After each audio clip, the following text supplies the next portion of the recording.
नमस्कार, मैं निकिता और आप देख रहे हैं सी न्यूज भारत। वक्त हो चुका है न्यूज बुलेटिन का, जिसमें हम जानेंगे कहां भाजपा के गोवर्धन यदुवंशी ने जनपद पंचायत के उपाध्यक्ष पद का चुनाव जीता, कहां संदिग्ध परिस्थितियों में युवक ने फांसी लगाकर की खुदकुशी और कहां आदिवासी समाज की सांस्कृतिक दलों द्वारा नृत्य गीत की दी गई प्रस्तुति। ऐसी तमाम खबरों पर विस्तार से करते हैं चर्चा। अंबेडकर नगर में थाना हंसवर व स्वाट की संयुक्त पुलिस टीम द्वारा 19 जुलाई को हुई संदीप यादव की हत्या का सफल अनावरण करते हुए घटना में संलिप्त 3 अभियुक्तों को गिरफ्तार कर लिया गया है। घटना का सफल अनावरण करते हुए मुखबिर की सूचना के आधार पर घटना में संलिप्त अभियुक्त गण को पुलिस ने गिरफ्तार करने में बड़ी सफलता हासिल की है। गिरफ्तार कर थाना स्थानीय पर अग्रिम विधिक कार्यवाही जारी है। ये प्रकरण था 18/19 जुलाई की रात का, जब एक लड़के का गला काट के हत्या किया हुआ शव बरामद हुआ था संदीप।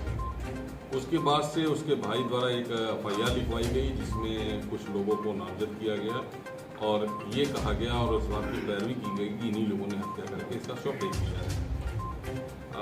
इस मामले में वैज्ञानिक विधि से जब विवेचना की गई, इलेक्ट्रॉनिक और वैज्ञानिक विधि से, तो इसमें मुलजिम पकड़े गए 3, जिसमें खुद जो वादी इसका भाई है उसी ने ये हत्या करवाई थी और उसने अपने 2 सहयोगियों के माध्यम से नशीले गोलियां खरीदी, चाकू खरीदा, वो खुद जाके, जिसके सबके CCTV फुटेज मिले हैं, जहाँ पे चाकू से इसने अपने उसको शार्प कराया चाकू को, उस जगह का इसका फुटेज और लोगों का बयान है किसने कराया। और फिर जिस घटना स्थल पे ये घटना की गई है, उसी घटना के सेल ID पे इसकी मौजूदगी भी रही पूरे समय में। इसी की मोटरसाइकिल से मारने वाले 2 लड़के आए भी। इस प्रकार से ये पूरी घटना वर्कआउट हुई है और इसमें तीनों की गिरफ्तारी। वैज्ञानिक विधि ये क्या होता है? ये बेंजामिन टेस्ट है। बेंजामिन टेस्ट में ब्लड स्ट्रेन अगर आपके जो कातिल होगा वो कत्ल करने के साथ ही जिस शार्प एज वीपन से कत्ल कर रहा है, उससे ब्लड उसके शरीर पे, उसके कपड़े पे आता है, नाखूनों में आता है।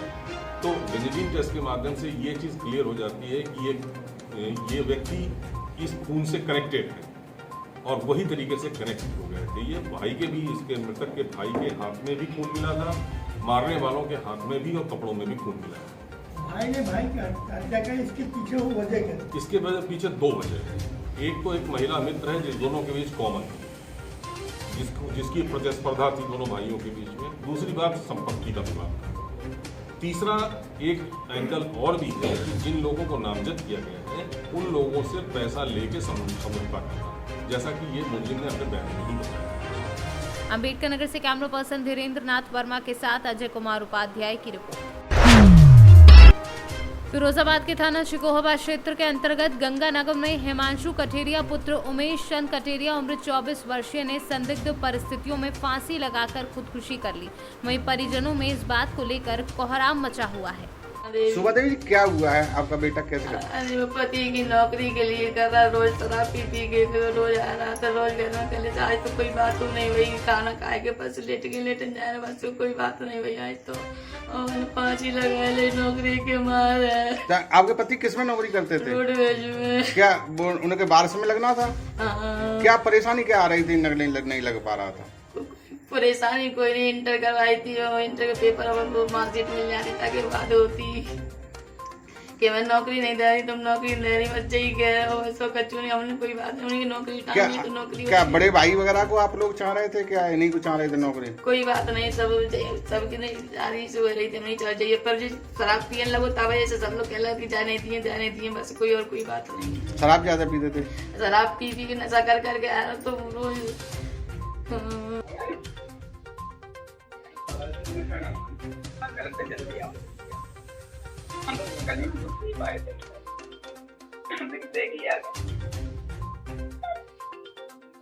फांसी लगा ली थी, थोड़ा करता है घर में रोज ड्रामा डेली करता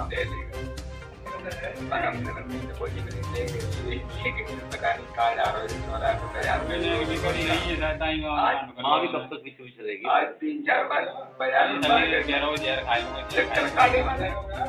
गाड़ी लेके जा रहे हैं, हम देख रहे हैं कैसे वहाँ पे दबा लिए, पता नहीं क्या चीज है। मंडी के सामने से निकल के आया, आते दिन यहाँ पहले घर पर ड्रामा करा है, बोला गया मैं जा रहे दवा खा रहे यहाँ से खा के एक बार निकल गया, उल्टी करके चला गया, दोबारा यहाँ से फिर निकल गया, चलने के बाद दोबारा फिर वहाँ ये क्या कारण रहा है? ये देखिए अभी 8:30 बजे के आसपास जो सूचना मिली पुलिस को कि एक व्यक्ति ने ये गंगानगर जो सिकोहाबाद में यहाँ पे आत्महत्या कर ली है। 26 वर्षीय युवक है, अविवाहित है, ये हिमाचल नाम का युवक है, यहीं का रहने वाला है। अब घर वाले बता रहे हैं कि ये शाम के समय घर पे आया और उसके ऊपर चला गया और तब से जो है नीचे नहीं आया, जाकर देखा गया तो ऊपर सुसाइड कर लिया है। बॉडी को उतरवाया गया है, मोर्चरी भिजवाया जा रहा है। आगे जो भी होगा पोस्टमार्टम के बाद आगे की जो भी विधिक कार्रवाई होगी। फिरोजाबाद से सीनू संवाददाता सनेश कुमार गुप्ता की रिपोर्ट। जनपद पंचायत जुन्नारदेव कार्यालय के सभा कक्ष पर आज जनपद पंचायत अध्यक्ष एवं उपाध्यक्ष के चुनाव परिणाम घोषित हुए। एसडीएम एमआर धुर्वे, तहसीलदार रेखा देशमुख की उपस्थिति में जनपद पंचायत चुनाव कराया गया, जिसमें अध्यक्ष पद हेतु 23 वोट डाले गए, जिसमें बीजेपी अध्यक्ष पद प्रत्याशी सविता वोसम को 12 वोट, कांग्रेस के प्रत्याशी सनी लाल परतेती को 10 वोट मिले तो वहीं 1 वोट निरस्त हुआ। जुन्नारदेव से कैमरा पर्सन सानू के साथ वीरेंद्र अग्रवाल की रिपोर्ट। संपूर्ण देश का एकमात्र जनपद सोनभद्र पर आदिवासी गौड़ राजाओं का शासन आदिकाल से रहा है। आदिवासी संस्कृति, कला, साहित्य से भरपूर सोनभद्र जनपद आदिवासियों की आदि भूमि रही है और यहाँ के जंगलों, पहाड़ों, नदियों के किनारों पर अवस्थित गुफाओं, कंदराओं में निर्मित गुफा चित्रों के कलाकारों को वंशधर है। आज की वर्तमान आदिवासी जातियाँ, इनकी संस्कृति में द्रविड़ सभ्यता जीवंत है। गोंडवाना लैंड पर गौड़ राजाओं का शासन रहा है। विश्व के सभी देशों में आदिवासी जातियां अपनी प्राचीन सभ्यता, संस्कृति, कला को जीवंत बनाए हुए हैं। भारतीय स्वाधीनता आंदोलन में आदिवासियों का महत्वपूर्ण योगदान रहा है। इन्होंने किसी भी विदेशी आक्रांताओं के अत्याचारों का जमकर मुकाबला किया है।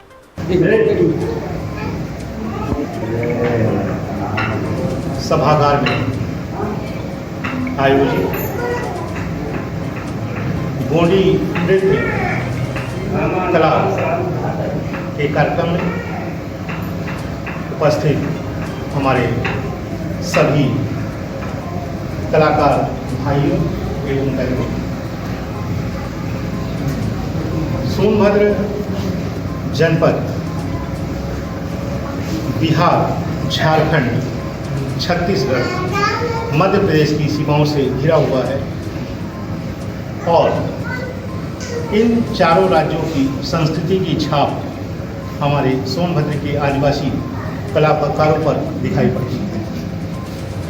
आदिवासी बाहुल्य जनपद सोनभद्र में आदिवासी नृत्य, कला, संस्कृति प्राचीनतम है और यहाँ के आदिवासी कलाकारों के कला के बिना भारत सरकार, राज्य सरकार एवं जनपद का कोई उत्सव, महोत्सव पूरा नहीं होता। आज़ादी के अमृत महोत्सव वर्ष में हमारे ये कलाकार अपनी आकर्षक प्रस्तुति दे रहे हैं। हमें आशा और विश्वास है कि हमारे ये युवा नन्हे प्रौढ़ कलाकार एक न एक दिन सफलता की बुलंदियों को छुएंगे। सोनभद्र से सीनू संवाददाता कन्हैया लाल की रिपोर्ट। सूरत जिले के मानवी तहसील में भाजपा जिलाध्यक्ष जगदीश पोरक के नेतृत्व में सरपंच संघ ने मानवी घोबानी नाका पर अध्यक्ष द्रौपदी मुर्मू के बारे में अभद्र टिप्पणी के विरोध में कांग्रेस के अघीर रंजन चौधरी का पुतला फूंक कर विरोध प्रदर्शन किया। सूरत से सीनू संवाददाता सुरेंद्र सोलंकी की रिपोर्ट। आटा, चावल, गेहूं, दाल एवं डीजल, पेट्रोल, अन्य रोजमर्रा की प्रयोग में होने वाली सामग्री पर टैक्स और महंगाई से देश की जनता परेशान है। इसी को देखते हुए बलिया में आम आदमी पार्टी के कार्यकर्ताओं ने बढ़ती महंगाई के विरोध में जिला कलेक्टर पर जाकर पत्रक देने का प्रयास किया तो प्रशासन ने कार्यकर्ताओं को गिरफ्तार किया। हालांकि आगामी त्योहारों को देखते हुए पूर्व से ही जिले में धारा 144 लगने के कारण जिला प्रशासन ने आम आदमी कार्यालय पर ही पहुंचकर धरना निरस्त कराने के लिए आम आदमी पार्टी के कार्यालय को ही पुलिस छावनी में तब्दील कर दिया। आम आदमी पार्टी के कार्यकर्ता जब अपना प्रार्थना पत्र देकर कार्यालय से बाहर की तरफ निकले तो जिला प्रशासन कार्यकर्ताओं को गिरफ्तार करने लगी। कार्यकर्ताओं की गिरफ्तारी में आम आदमी पार्टी की महिला कार्यकर्त्री भी शामिल रही। अपना एक परिचय बता दीजिए। मैं आम आदमी पार्टी का जिला अध्यक्ष सुशांत राज भारत हूँ। अपने कार्यालय पर आप स्थित हैं, क्या है मामला, कैसा पत्रक देना चाहते हैं? बाहर प्रशासन खड़ी है। देखिए, आटा, चावल, दाल, गेहूँ, स्याही, किताब, कफन, यानी जो आम लोगों की जो बुनियादी ज़रूरतें हैं उस पर ये तानाशाह मोदी सरकार ने जीएसटी लगा दिया है और महंगाई चरम पर चली गई है। पेट्रोल का रेट आप देख रहे हैं, डीजल का रेट आप देख रहे हैं, एलपीजी का रेट आप देख रहे हैं। आप किसी भी चीज़ को उठाइए, दवाइयों का रेट तो गुना हो गया है। इस महंगाई के विरोध में आज हम लोग का यहाँ से मार्च था डीएम कार्यालय तक, और हम लोग यहाँ पे पत्रक भी न देना है, लेकिन पुलिस प्रशासन रात से ही हमारे घर पर छापा मार रही है। मैं रात को क्या कहूँ, मैं चकमा दे के घर से न फांद के भागा हूँ। घर पे पुलिस जमी हुई है। आप बाहर कार्यालय का अपना पोजीशन देख रहे हैं, लग रहा है हम लोग यहाँ आतंकवादी इकट्ठा हुए हैं, हम लोग यहाँ के नक्सली लोग हैं, ऐसा साबित करने का प्रयास कर रहा है। योगी जी की ये तानाशाही बर्दाश्त नहीं है। यही आज भाजपा आज पश्चिम बंगाल में आज प्रदर्शन कर रही है, यही भाजपा आज कर्नाटक में प्रदर्शन कर रही है, यही भाजपा आज तमाम राज्यों में ना प्रदर्शन कर रही है। अपने प्रदर्शन करोगे और हम करेंगे तो ना ये कहोगे कि नहीं करने देंगे। तो तानाशाही बहुत दिन चलने वाली नहीं है बाबा जी। शासन सत्ता स्थिर व्यवस्था नहीं है, और आप इस तरह से अगर आवाज़ों को दबाएंगे, ये दबने वाले आवाज़ें नहीं हैं। ये पुलिस, थाना, कचहरी, मुकदमे, ये हम लोग का गहना है आम आदमी पार्टी के कार्यकर्ताओं का। ये गहना हम लोग पहनेंगे। माँ भारती की रक्षा में, लोकतंत्र की रक्षा में आम आदमी पार्टी का हर एक सिपाही पुलिस प्रशासन तानाशाह सरकार के विरुद्ध लड़ने के लिए बाध्य है। इसके लिए चाहे जो भी होगा हम लोग पीछे नहीं हटने वाले। शासन का ये पूरे उत्तर प्रदेश में 144 धारा लागू है, आप पत्रक यहीं दे दीजिए, आपको आगे जाने की क्या जरूरत है? हम आला अधिकारी को यहीं बुला दे रहे हैं। देखिए, तो बेहतर है कि हम बाथरूम में अपने पत्रक देंगे, आके लेंगे। मजिस्ट्रेट साहब, ये कोई तरीका है कि पत्रक देने हम आएंगे कि वो आएंगे? जब हमारा काम पड़ता है, जब नाली सड़क खड़ंजा जब खराब होता है, तब वो हमारे घर पत्रक लेने क्यों नहीं आते हैं? अभी क्यों आ रहे पत्रक लेने? जब हमारे अस्पताल का हालत खराब है, हम पत्रक देने जाते हैं, तब मेरे घर के लगी अच्छा अस्पताल खराब है, हम आप क्या आ रहे पत्रक हमको दीजिए, तभी तो आना चाहिए। आज क्यों आ रहे खाली? आप अपने कार्यालय में बंधक बन के बैठे हुए हैं कि आप स्वतंत्र हैं, जा सकते हैं? हम लोग 1947 में स्वतंत्र हो चुके हैं, अब गुलाम नहीं होने वाले हैं। गुलाम बनाने का प्रयास किया जा रहा है, जो कि बिल्कुल असफल होगा। हम बाहर निकलेंगे, कार्यालय तक जाएंगे, जो होगा देखा जाएगा। अगला कार्यक्रम क्या है आपका? इसके बाद हम लोग यहाँ से निकलेंगे, जिलाधिकारी कार्यालय जाएंगे हम लोग। बलिया से सीनू संवाददाता राजू गुप्ता की रिपोर्ट। चौपारण में नहीं थम रही जीटी रोड के दनुआ घाटी में सड़क दुर्घटनाएं, प्रशासन मौत। दनुआ घाटी में 4 ट्रक एक दूसरे से टकराए, 2 की दर्दनाक मौत। जनवरी से अब तक 7 महीने में 30 से अधिक घटी घटनाएं। जीटी रोड सड़क निर्माण कंपनी की बढ़ती मनमानी का बलि चढ़ रहे लोग। चौपारण से सीनू संवाददाता मुकेश कुमार सिंह की रिपोर्ट। पूरा मामला देवरिया जनपद के राघव नगर स्थित दूडा कार्यालय के समीप का है, जहां पर बीते 4 साल पहले मंदिर के सामने बाउंड्री खड़ी कर दी गई, जिसके बाद वहां का स्थानीय लोगों को पूजा अर्चना करने में काफी दिक्कतों का सामना करना पड़ा। बता दें कि सावन का पावन मास चल रहा है। सभी शिवालयों में पूजा अर्चना कर जल चढ़ाने महिलाएं भारी संख्या में पहुंच रही हैं। वहीं राघव नगर स्थित इस मोहल्ले की महिलाएं बाउंड्री के बाहर शिवजी के लगे चित्र पर जल चढ़ाने के लिए मजबूर हैं। चढ़ा रहे हैं, पूजा अर्चना कर रहे हैं। अभी आप लोग कहाँ जल चढ़ाने आए हैं? अभी तो हम लोग अपने शिव जी के मंदिर पे आए हैं। दीवार जो है बंद है, बाहर ही हम लोग दीवार पे जो है चढ़ा के जाते हैं। भगवान जी की आस्था है बस। हम लोग 4 साल के सावन महीने में हम जो है उनके दरवाजे पे चढ़ा के जाते हैं, दीवार के सामने। अक्सर कई हर जगह हम लोग गए, प्रशासन कोई नहीं बात सुन रहा है। हम यही चाहते हैं बस आगे का ये गेट खुल जाए, बस जो हम लोग पूजा पाठ करें और कोई। नाम है आपका? मेरा लक्ष्मी देवी नाम है। का समय है, सभी मंदिरों में सभी शिवालयों में लोग जल अर्पित करने जा रहे हैं। अभी आप लोग कहाँ जल चढ़ाते हैं? हम लोग कहीं नहीं जा पा रहे हैं, ये मंदिर बंद होने की वजह से कहीं नहीं जा। क्या कारण है यहाँ पे जल चढ़ाने से? मतलब क्यों आप लोग बाधा, क्या बाधा है? ये आस्था इस कोरोना में हम लोग को ये शंकर जी ने एक संत ने दिया था, और डेली इस पे आकर पूजा करते थे। इस कोरोना में उनको स्वर्गवास हो। क्या मांगे हैं, क्या चाहती हैं आप लोग? पूजा ये दीवार है, यही पूजा करने की वजह हम लोग। कहाँ पे मंदिर स्थित है, कहाँ पे है ये मंदिर? ये राघव नगर में है, डीएम आवास के पीछे। इसके पीछे है। कितने सालों से पूजा अर्चना आप लोग यहाँ करते अरे थे? कई साल। अब कब से ये बंद पड़ा है? 4 साल हो पड़ा है। 4 साल में कभी किसी जनप्रतिनिधि या प्रशासन से इसकी शिकायत की है आप लोग? बहुत कई बार हम लोग डीएम के पास गए, कोई सुनवाई नहीं। एक मंदिर भी है, मंत्री के पास गए, कोई सुनवाई हम लोग का नहीं है। तो श्रावण मास में भी आप लोग कहाँ जल चढ़ाने जाते हैं? कहीं नहीं जाते, दरवाजे से चले जाते हैं। क्या शुभ नाम है आपका? देवरिया से सीनू संवाददाता ज्ञानेंद्र नाथ मिश्रा की रिपोर्ट। डोमचांच प्रखंड मुख्यालय सभागार में किसान क्रेडिट कार्ड केसीसी ऋण वितरण शिविर का आयोजन किया गया। केसीसी ऋण वितरण कार्यक्रम में डीटीओ कोडरमा भागीरथ सिंह, प्रमुख सत्यनारायण यादव, सीओ मां देवप्रिया, शाखा प्रबंधक एसबीआई डोमचांच राजीव कुमार मंदेलवार ने दर्जनों केसीसी लाभुकों को केसीसी स्वीकृत पासबुक का वितरण किया। सर, आज डोमचांच प्रखंड मुख्यालय में केसीसी वितरण कार्यक्रम किया गया, जिसमें आप मौजूद रहे और कई लोगों का ऋण भी वितरण किया गया। क्या कहना चाहेंगे सर आज? देखिए, अभी खरीफ झारखंड में खरीफ का सीजन चल रहा है और खरीफ के सीजन में अभी सुखाड़ भी पड़ा हुआ है और भारतीय स्टेट बैंक भारत का सबसे अग्रिम बैंक है और किसानों की आवश्यकताओं के प्रति हमारा बैंक बहुत ही अधिक संवेदनशील है और हमेशा किसान के साथ खड़ा हुआ है। मेरा बैंक का एग्रीकल्चर पोर्टफोलियो इंडिया में सबसे ज़्यादा है एडवांस में।